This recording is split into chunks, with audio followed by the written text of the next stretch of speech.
No dia 15 de novembro, comemoramos a proclamação da República, a era do recomeço, com mudanças na economia, educação, época também em que os direitos trabalhistas começaram a ser oficializados. Veja no quadro Memória como era a legislação trabalhista nos primeiros anos do regime republicano.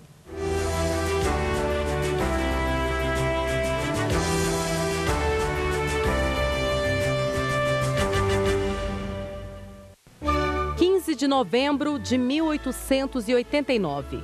Montados em cavalos, militares do Exército Brasileiro, chefiados pelo Marechal Deodoro da Fonseca, chegam à Praça da Aclamação, no Rio de Janeiro. Sem enfrentar nenhuma oposição ou resistência, o Marechal levanta o chapéu e grita: Viva a República! A partir deste gesto, é declarado oficialmente o fim da monarquia no país e o início de um governo republicano. Ao imperador Dom Pedro II só restou aceitar a nova realidade e embarcar de volta para a Europa junto com a família. Para os que ficaram, o momento era de recomeço. O primeiro presidente do Brasil, Marechal Deodoro da Fonseca, tinha a missão de organizar a economia e diminuir as tensões sociais. É neste cenário que ocorre a promulgação da Constituição Federal de 1891. A Carta Maior trouxe muitas conquistas à população. Entre elas, a educação deixa de ser responsabilidade da Igreja Católica e passa a ser obrigação do Estado. Ou seja, cabia ao governo federal organizar o sistema gratuito de ensino no país com a criação de várias escolas públicas de ensino fundamental e intermediário. O casamento e o divórcio também passam a ser organizados juridicamente pelo Estado e não por religiosos. Todas as eleições agora são diretas. Além disso, a população não precisa mais declarar renda para ter direito ao voto, que permanecia aberto. Era permitida a escolha de prefeitos e integrantes das câmaras municipais. Além disso, mulheres, analfabetos e mendigos continuavam proibidos de participar do sistema eleitoral. Em relação ao sistema eleitoral e, sobretudo, ao mecanismo do voto, a Constituição de 1891 avança muito menos do que se poderia imaginar. Sob determinados aspectos, houve até retrocesso em relação à monarquia. Se nós levarmos em consideração o que existia no sistema eleitoral brasileiro do Império até o início da década de 1880, houve uma retração. Ou seja, nos primeiros anos da República, por incrível que pareça, e negando o próprio conceito do que seja a República, nós tivemos uma redução do número de eleitores. O grau de participação política em toda a Primeira República, até 1930, é bastante reduzido.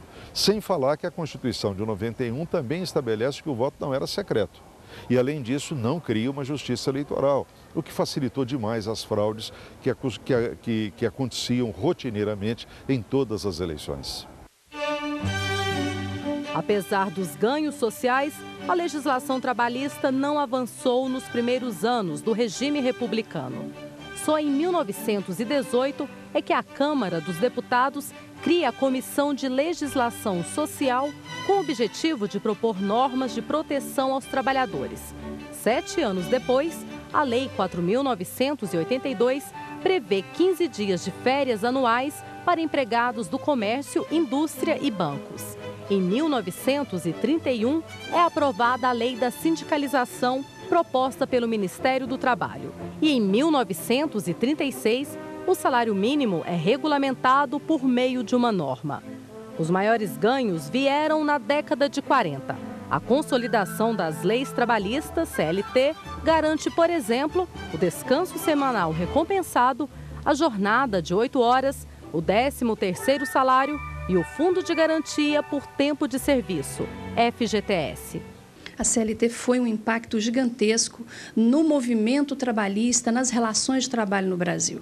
O Brasil era um país praticamente agrícola, vinha daquela Revolução de 30 e estava começando a sua industrialização.